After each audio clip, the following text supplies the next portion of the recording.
Good morning મિત્રો,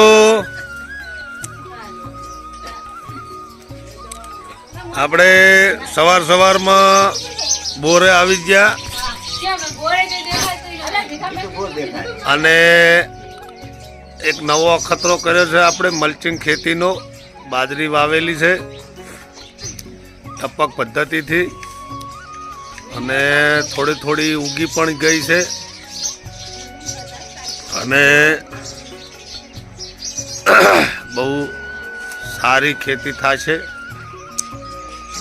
તમે બધા પણ હવે આધુનિક તરફ વળો. અને મિત્રો સાથે સાથે આપણે પૂંખનો પણ પ્રોગ્રામ બનાવ્યો છે. આયા છે તો પછી પૂંખ પણ ખાઈ લઈએ. ચલો હવે પૂંખની તૈયારી થઈ ગઈ છે, પૂંખ પાડીશું.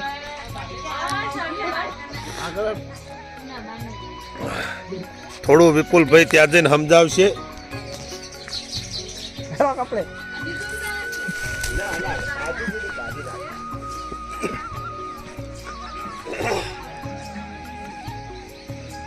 મિત્રો આ મલ્ચિંગ ખેતી કરેલી છે.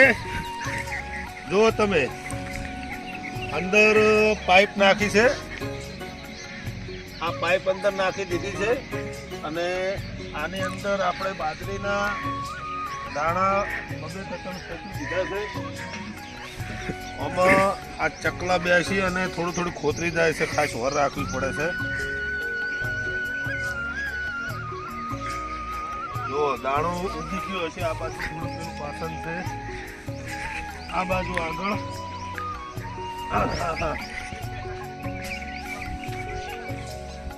જો મિત્રો અહીંયા બાજરીના ડોકા નીકળી ગયા છે. આ બાજરીનો ડોકો છે. આ પણ બાજરી છે. હા, હવે વહેલી ખેતીનો અનુભવ છે. તો સારી થશે. હજુ નવા છીએ એટલે થોડું આગા પાછું રહેશે. કોઈ ખબર પડે ના પડે પણ ધીરે શીખી જઈશું અને આપણે આધુનિક ખેતી તરફ, ઓર્ગેનિક ખેતી તરફ જઈશું. આમાં નહીં ખાતર નહીં દવા, કોઈ વસ્તુ નાખવામાં નહીં આવી. હવે આગળના થોડા એક મેણિયા પાથરવાના બાકી છે. આ મેણીઓ પાથરવાથી અંદર ઘાસ વધારાનું થતું નથી અને નિંદામણ થતું નથી, એટલે આપણે બીજી મહેનત બચી જાય. એટલો ફેર પડે છે. અને સાણિયું ખાતર વધુ નાખવાથી જમીનની અંદર અળસિયા થાય છે અને દવાઓ છાંટવાથી અળસિયા મરી જાય છે. એટલે આપણી ખેતી ફળદ્રુપ રહેતી નથી અને જમીન થોડી લૂજ થાય. એના કારણથી આપણે જમીનમાં પેલું થોડું મેણિયું હમું કરી દીજો. જરા કૂતરા મારા બેટા મેણિયા બગાડે છે. થોડો ત્રાસ કૂતરાનો વધારશે. એટલે મિત્રો ખાસ કરીને સારી કાળજી વધુ રાખવી પડે છે સવાર સોજ.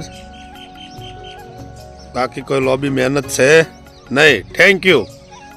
જય માતાજી. મહાલક્ષ્મી ટ્રેક્ટર રાધનપુર યુટ્યુબ ચેનલને લાઈક, શેર અને સબસ્ક્રાઇબ જરૂરથી કરો તો જેથી કરીને નવા વિડીયો તમારા ફોન સુધી પહોંચતા રહે. જય માતાજી.